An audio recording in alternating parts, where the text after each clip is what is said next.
Bonjour chers amis, bonjour à tous, que Dieu vous bénisse.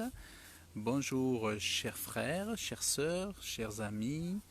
Je voudrais parler de cette idée d'un amour inconditionnel de Dieu. Il y a encore pas très longtemps, j'ai entendu de la bouche d'une personne qui parlait de l'amour inconditionnel de Dieu. Et c'était dans le cadre notamment d'une hérésie.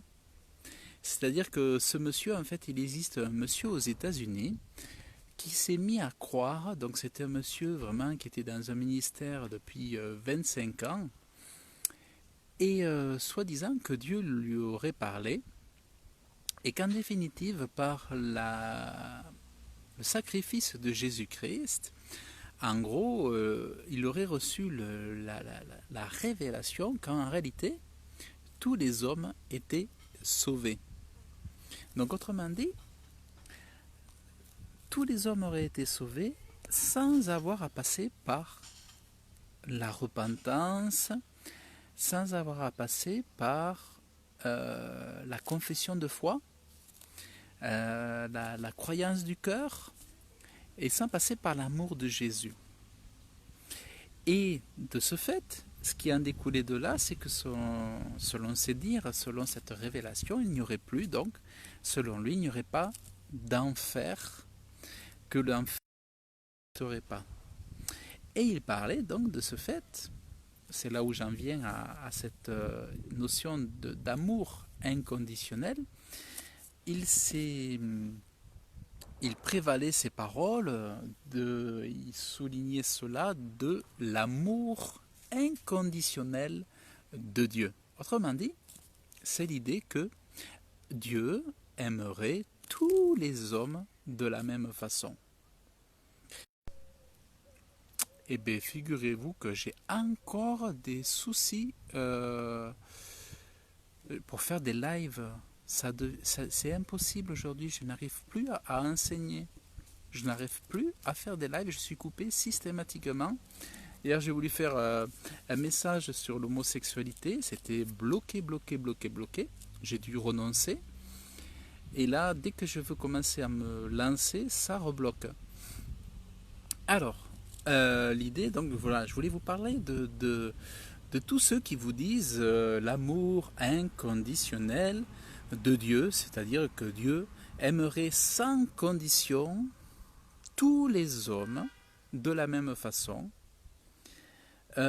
parce que Dieu est tellement amour qu'il aime les hommes quoi qu'ils fassent, quoi qu'ils soient, où qu'ils en soient, quels que soient leurs actes, quelle que soit leur débauche, quelle que soit l'épaisseur de leurs ténèbres. Euh, voilà, Dieu aimerait les hommes de la même façon.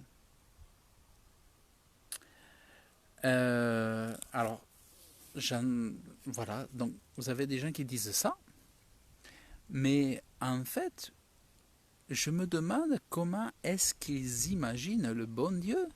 C'est quoi cette façon d'imaginer Dieu? Ils prennent Dieu pour un imbécile ou quoi? Est-ce que vous pensez que parce que ça veut dire quoi? Ça veut dire que Dieu aimerait les assassins, les pédophiles de la même façon qu'un homme qui fait du bien et qui aide les pauvres et qui héberge chez lui les nécessiteux, qui donne à manger euh, aux misérables. Ça voudrait dire, c'est vraiment prendre Dieu pour c'est vraiment se moquer de l'intelligence de Dieu. Les gens, enfin, du coup, alors par faiblesse, j'imagine, par faiblesse, par manque de, de- d'esprit, manque de, de, de vérité, parce qu'il y a encore certainement une part de ténèbres trop présente en eux, osent dire que Dieu pourrait aimer tous les hommes de la même façon.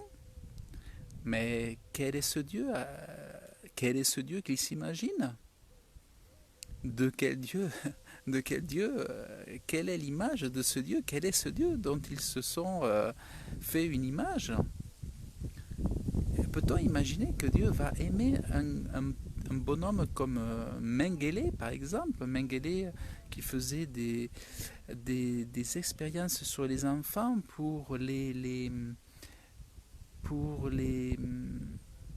sacrifier, pour les détruire, pour faire des expériences, pour les violer, pour faire tout un tas de choses. C'était des monstres. Ça voudrait dire que Dieu aimerait les monstres de la même façon que, que qu'un petit enfant tout pur auprès de sa maman, ou un gentil grand-père qui a passé sa vie à être sage ou qui a fait de son mieux pour aimer autour de lui. Est-ce que cet amour inconditionnel est vraiment mûri pour oser dire ça? Alors moi, ça me dépasse. Moi, je trouve que se taire par rapport à ça, c'est complètement fou. Je suis contre, mais alors contre cet amour inconditionnel de Dieu. C'est du n'importe quoi. Déjà, je sais pas, il faudrait commencer à lire la Bible. Ce que j'ai expliqué, c'est que par rapport à l'homosexualité, j'en ai parlé. J'ai dit, bon, Dieu, déjà, il faut savoir que c'est un Dieu 3 fois saint. C'est pas un Dieu bisounours, c'est pas un Dieu guimauve, c'est pas un Dieu. C'est pas un Dieu chiffon, torchon. Notre Dieu, c'est un Dieu 3 fois saint. C'est le Dieu de justice, c'est un Dieu de sainteté, c'est un Dieu d'ordre, c'est un Dieu puissant.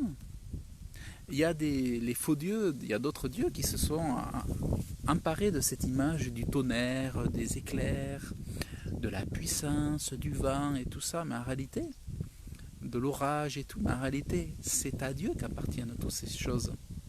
C'est à Dieu qu'appartiennent toutes ces choses. En réalité, le Dieu de l'orage, le Dieu du tonnerre, c'est Dieu. Le Dieu du vent, le Dieu de la grêle, c'est Dieu. Et se faire une trop minuscule image de Dieu, c'est mal le connaître. Il faut savoir que nous avons un Dieu d'extrême justice, de grande pureté, de grande sainteté. Et de dire que Dieu aime tous les hommes pareil, c'est une aberration, c'est une folie. L'amour inconditionnel de Dieu, c'est un truc dingue. Et je pense que c'est lié à notre époque. Je pense que l'état de conscience est tellement bas. Alors, ce que les gens... en fait, il y a un flou. L'erreur des gens, c'est de confondre l'amour de Dieu et la miséricorde de Dieu. Ils confondent la miséricorde inconditionnelle de Dieu avec l'amour inconditionnel de Dieu. Dieu accorde le pardon à tous.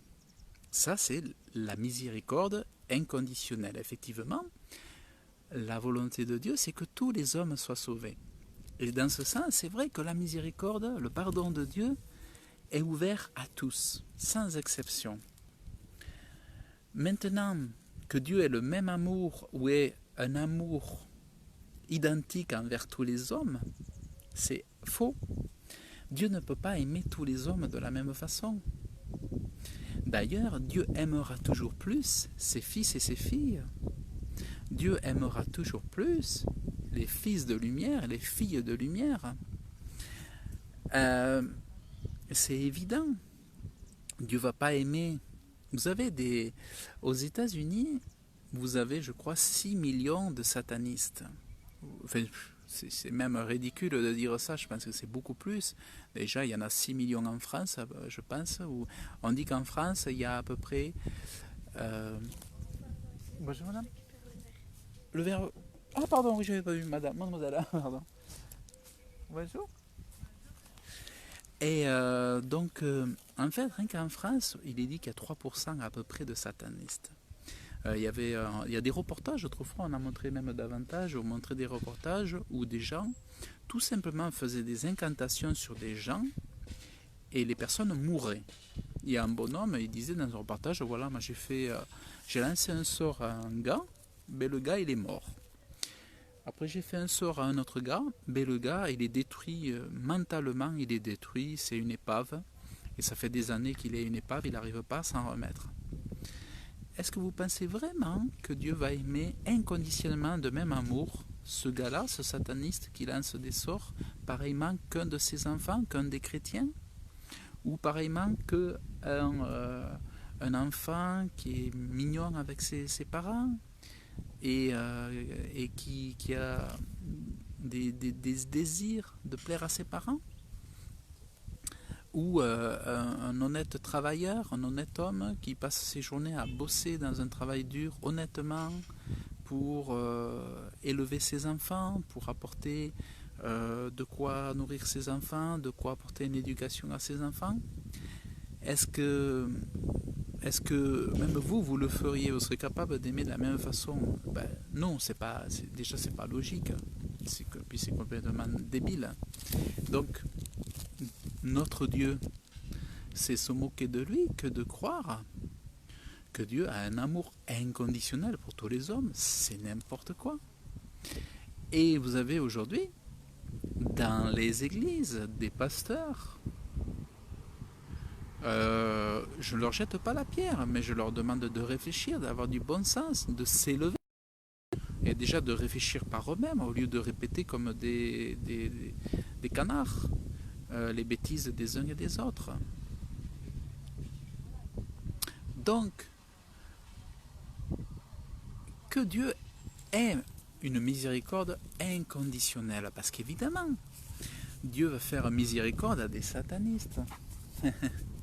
Ah, moi, t'es tout. Oh, c'est beau, t'as dit donc.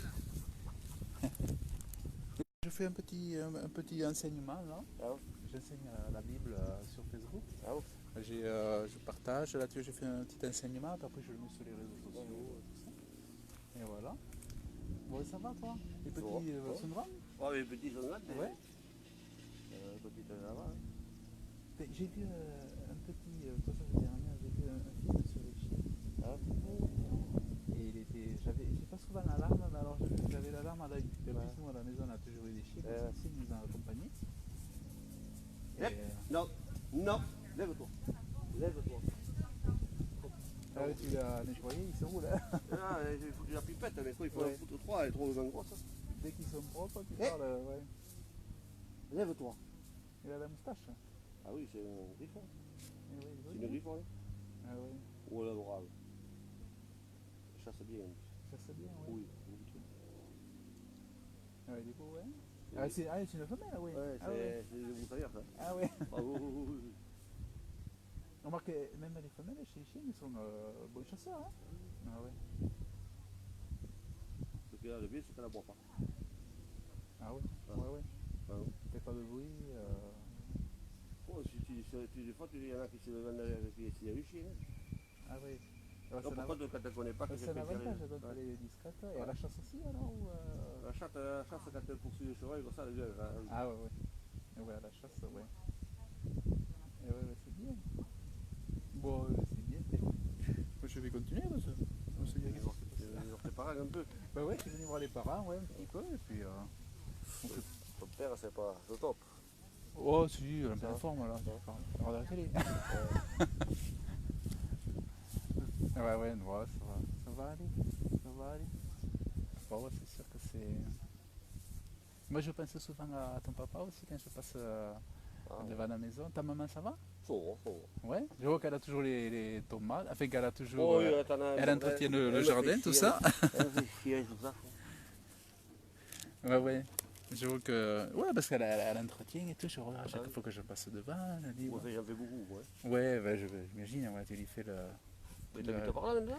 Non, mais j'ai toujours après Toulouse, là-bas, aux portes du Tarn. T'es bien là? Ouais, moi je suis très bien là-bas. Je suis à cheval entre le Tarn, je suis aux portes du Tarn, donc je peux aller dans le Tarn tranquillement. Ton fils joue avec toi ou... Là, je bosse dans le Tarn actuellement, sur la Bord. Et après, ben, je peux aller à Toulouse facilement, je suis à côté et tout. C'est impeccable, ouais. Ton Et, fils, non, mon fils, lui, il est dans le Gers. ah, Voilà, il est dans le Gers. Et, ouais, il a 19 ans, hein. bah oui. Et oui. Et ouais, ouais. Donc, ouais, ouais, ça va, ouais. Moi, je bosse là chez Fabre, Pierre Fabre. Je leur fais du graphisme, tout ça. Bon, je reviendrai plus tard, hein, on continuera plus tard.